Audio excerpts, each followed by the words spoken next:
Donc, bienvenue à la conférence de presse du Centre régional de coordination de dépistage des cancers, donc en Centre Val-de-Loire. Donc, moi, je me présente, je m'appelle Véronique Chenu, je suis la chargée de communication et des relations avec les professionnels de santé pour les antennes du 45 et du 28. Donc, c'est la première fois qu'on organise cette conférence de presse en visio, due à la situation sanitaire. Et du coup, c'est la première fois qu'on peut l'ouvrir à l'ensemble de notre région. Donc, on est plutôt contents. Voilà, donc cette conférence de presse est dédiée au dépistage du cancer du col de l'utérus. Donc, nous allons avoir 3 intervenants pour cette conférence. Donc, le docteur Isabelle Avenet, Madame Romary Félicien, qui est sage-femme, et Monsieur Viau, qui est directeur de la caisse primaire d'assurance maladie en Eure-et-Loire.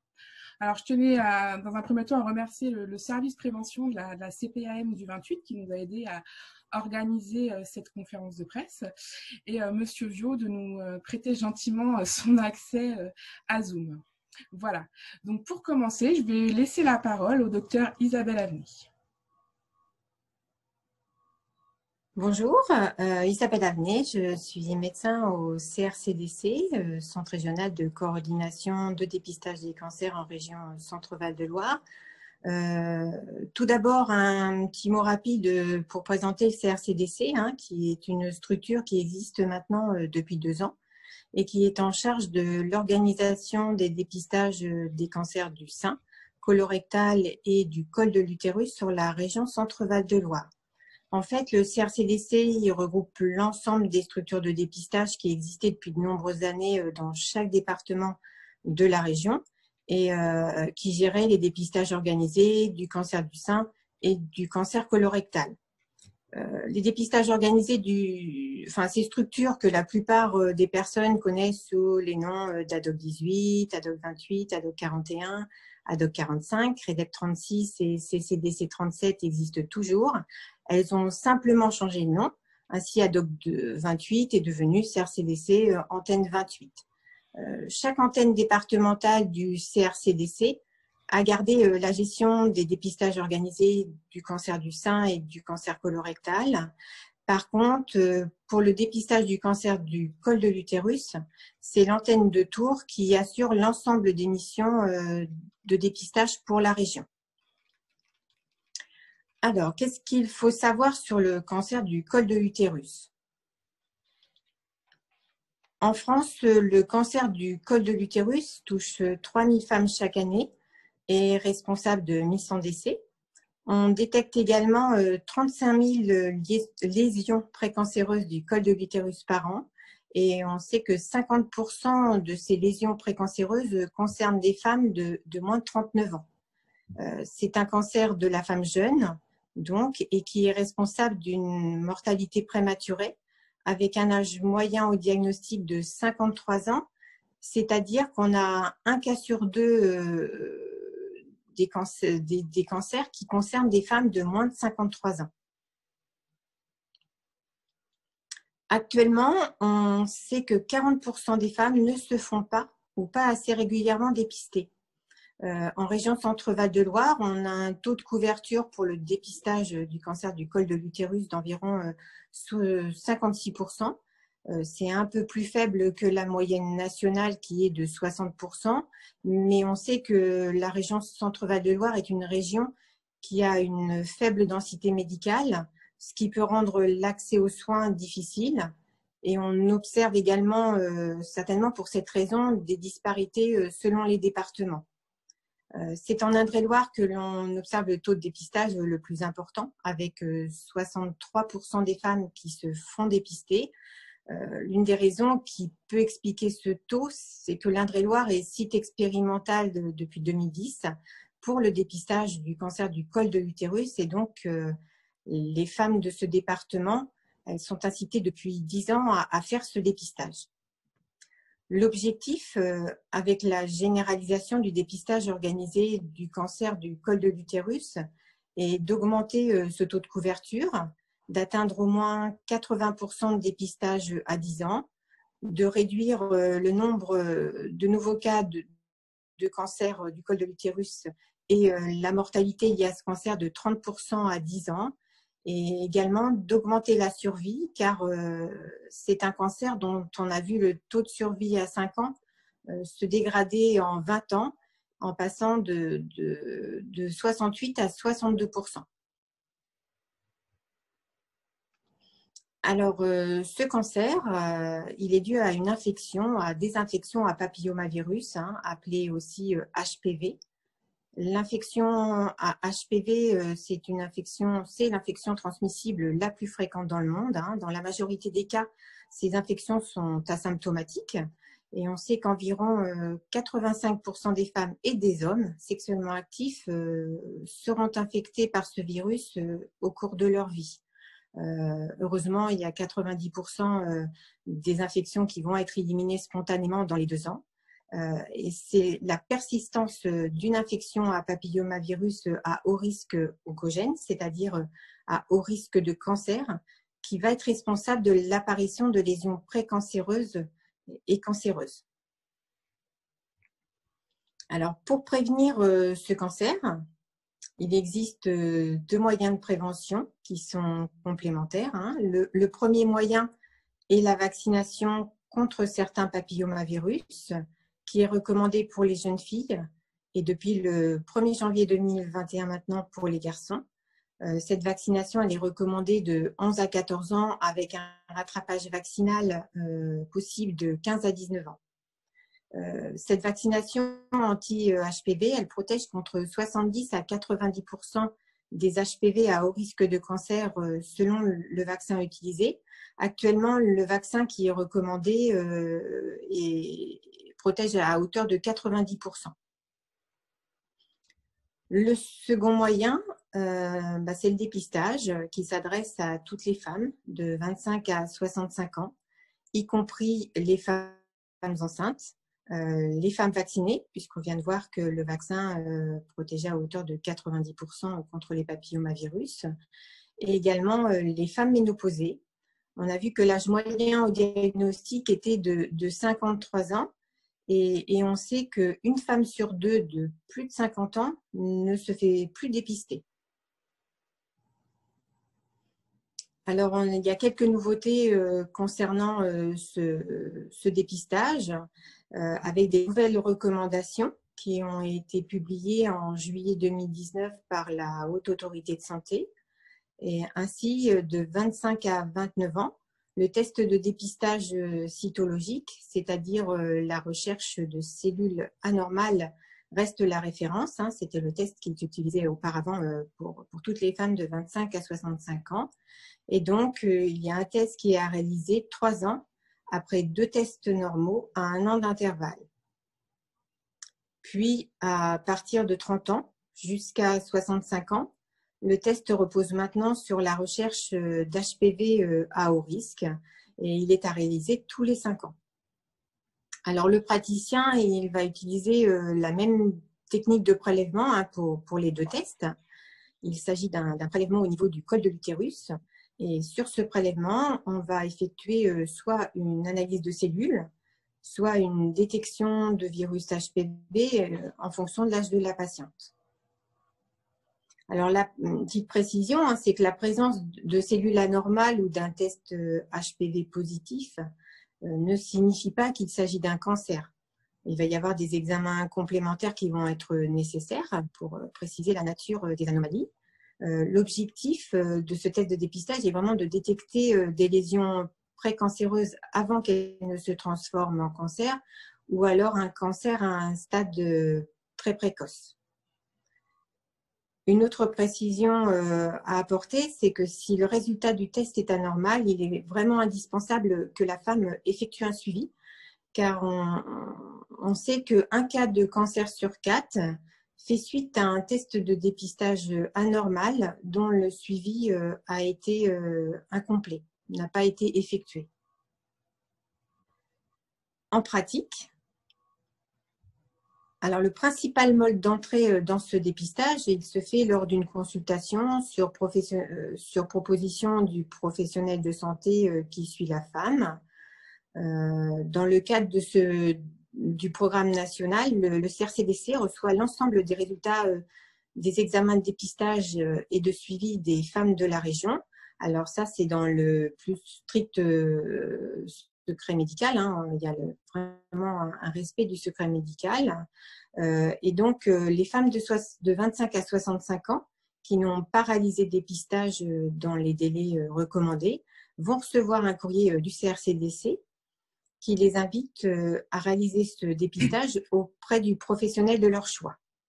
Dans ce cadre, l'analyse de leur dépistage va être prise en charge à 100% sans avance de frais. La consultation et le prélèvement, par contre, sont eux pris en charge aux conditions habituelles par l'assurance maladie et les complémentaires santé. Les femmes bénéficiaires, par contre, de la complémentaire santé solidaire et de l'aide médicale d'État ont une prise en charge intégrale de la consultation, du prélèvement et de l'analyse. Donc, depuis 2019, en fait, le CRCDC déploie progressivement ce programme sur la région Centre-Val de Loire. Et en 2020, il y a 248 000 femmes qui ont reçu un courrier les invitant à réaliser ce dépistage. Alors, ce dépistage, il peut être réalisé par un gynécologue, un médecin généraliste, une sage-femme, même en dehors de la grossesse, dans un cabinet de ville, à l'hôpital, en clinique, dans un centre de planification et d'éducation familiale, dans un centre d'examen de santé ou encore dans un laboratoire d'analyse. Mais dans ce cadre, il faut une prescription médicale pour que le test soit réalisé.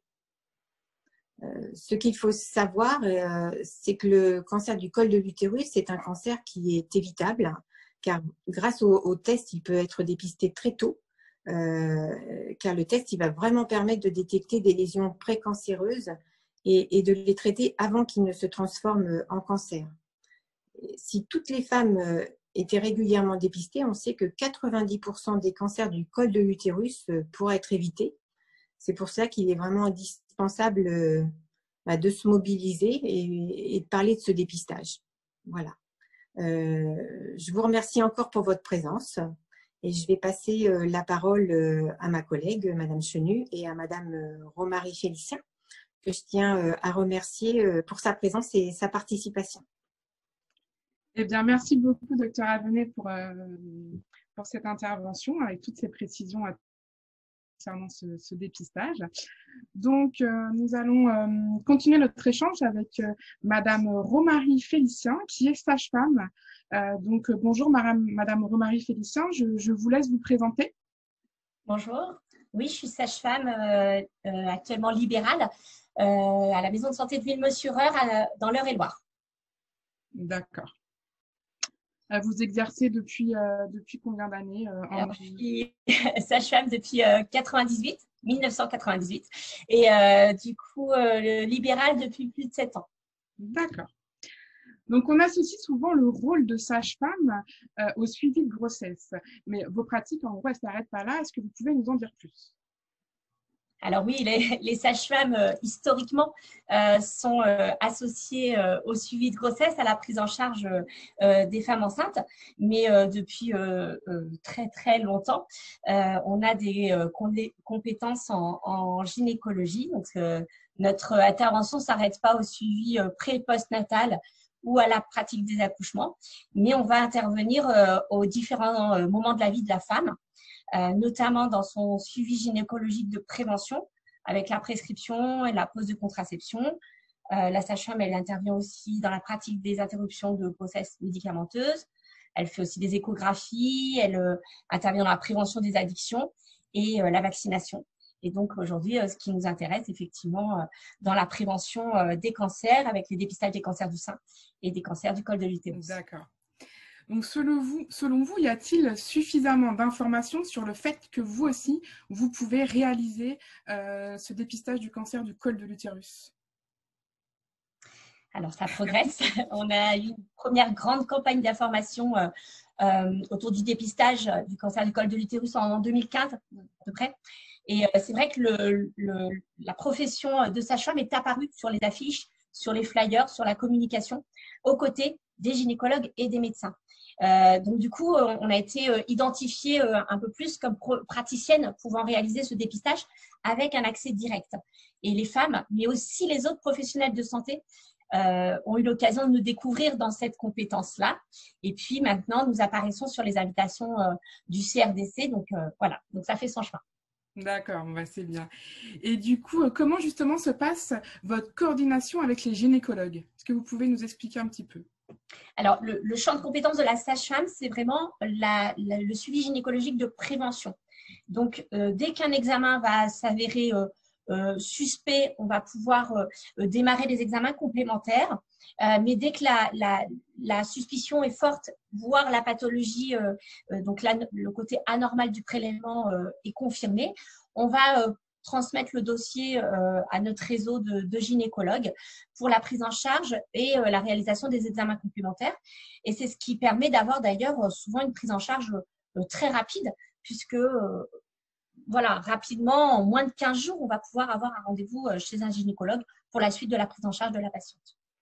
D'accord. Donc, tout à l'heure, le docteur Avenel nous disait que 40% des femmes ne se faisaient pas ou peu dépister régulièrement. Selon vous, quels sont les freins? Alors, forcément, aux différents âges de la vie, la patiente, elle consulte plus ou moins régulièrement. Il y a toute la tranche d'âge où on a la prescription d'une contraception régulière, donc ça permet de voir la patiente régulièrement et donc de pouvoir à bon escient pratiquer les examens de prévention.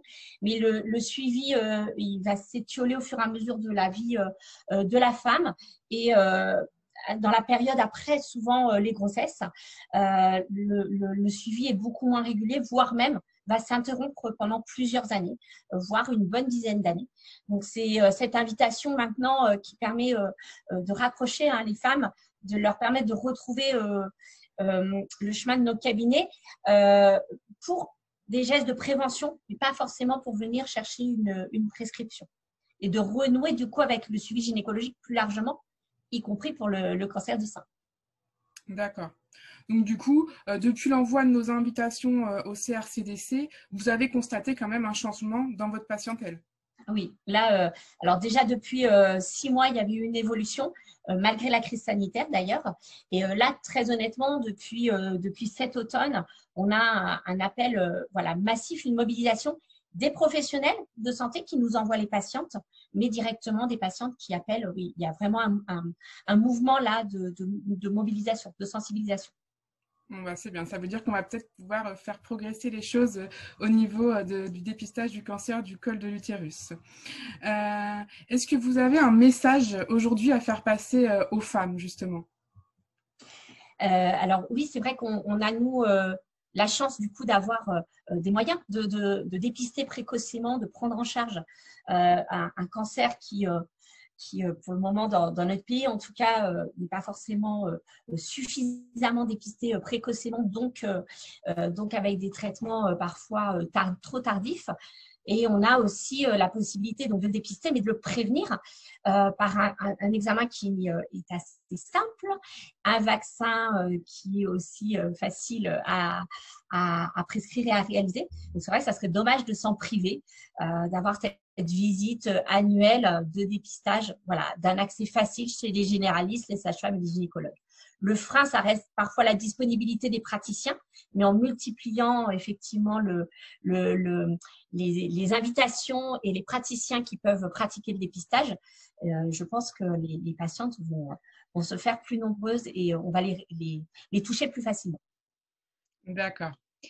Eh bien, écoutez, merci beaucoup à Madame Romary Félicien d'avoir participé à cette conférence. Merci beaucoup pour votre échange parce que c'est très enrichissant.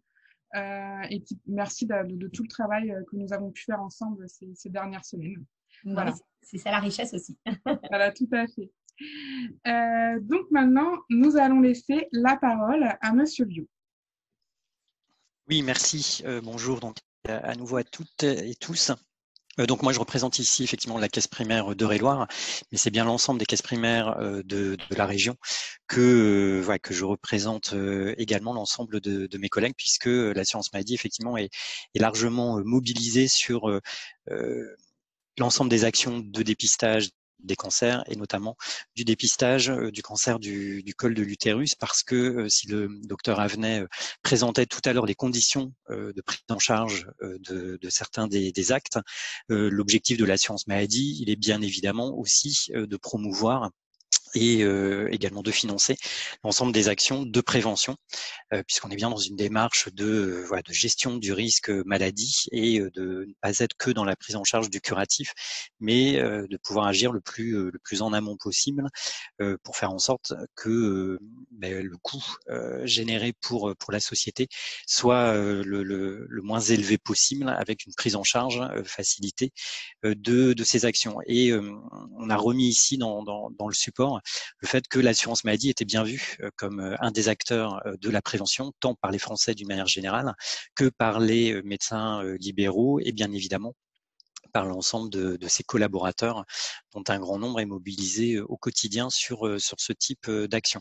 Donc au-delà du remboursement qui peut être fait en fonction de la situation d'assuré social de chacune des femmes, c'est également un financement des structures qui se mobilisent et notamment du centre régional, puisque l'assurance maladie et donc l'ensemble des caisses primaires de la région Centre-Val de Loire finance à hauteur de 50% le centre régional, et c'est un peu plus d'1,6 million qui ont été mobilisés par l'assurance maladie en 2020, dont un peu plus de 245 000 plus précisément fléchés sur le dépistage du cancer du col de l'utérus, et le financement complémentaire est notamment apporté par l'agence régionale de santé. Et donc, je le disais tout à l'heure, une mobilisation de l'assurance maladie sur les actions de prévention, qu'il s'agisse des volets primaires, secondaires ou tertiaires. Et donc là, en l'occurrence, sur le volet de la prévention secondaire, et donc plus précisément sur le dépistage du cancer de l'utérus, c'est un certain nombre d'actions de promotion qui peuvent être faites là de façon plus marquée sur la période prochaine, on a repris ici un certain nombre des actions qui vont être conduites par des équipes de l'assurance maladie en lien avec des acteurs, des professionnels de terrain, donc à Bourges, les 9 février et 9 mars prochains, donc au CCAS, à la maison de santé pluridisciplinaire de Châteaudun en Eure-et-Loire le 16 février, et avec d'autres actions attendues dans le département du Loiret, avec des dates qui restent ici à préciser. Au-delà de ces actions ciblées au vu de la période, la mobilisation, elle est faite tout au long de l'année en essayant de mobiliser les nouveaux canaux de communication, et notamment YouTube, avec une vidéo qui a été faite par le centre régional avec l'aide des moyens techniques de la caisse primaire d'Indre-et-Loire.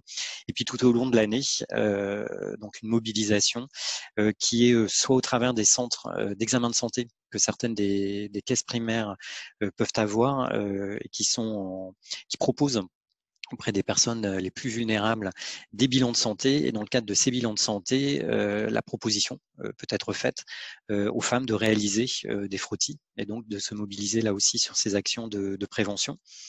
On évoquait la mobilisation de différents acteurs de santé, et notamment des sages-femmes. Là aussi, ce sont régulièrement des rendez-vous de sensibilisation qui sont faits, puisque c'est bien la parole des uns et des autres qui permet de sensibiliser et de mobiliser au recours aux dispositifs de dépistage. Et puis on relaie des invitations qui peuvent être faites et grâce aux informations de relations clients qu'on peut avoir dans nos bases, c'est là aussi relayé au travers d'emails d'information les enjeux du dépistage auprès des femmes qui sont éligibles à ces actions de dépistage, insister également auprès de celles dont on sait qu'elles n'ont pas eu recours à ces opérations de dépistage. Et puis, comme on a vu que ça intéressait également les jeunes femmes, les jeunes filles, mais également maintenant les jeunes garçons, c'est également mobiliser leurs parents autour de ces enjeux de prévention et de dépistage de ce cancer et de l'enjeu de la vaccination HPV. Voilà un petit peu le point qui pouvait être fait sur la mobilisation de l'assurance maladie auprès de l'ensemble des acteurs dont on a eu ici un beau panorama. D'accord, eh bien, je vous remercie beaucoup, Monsieur Bio, pour votre présentation et tous ces éléments que vous nous avez apportés.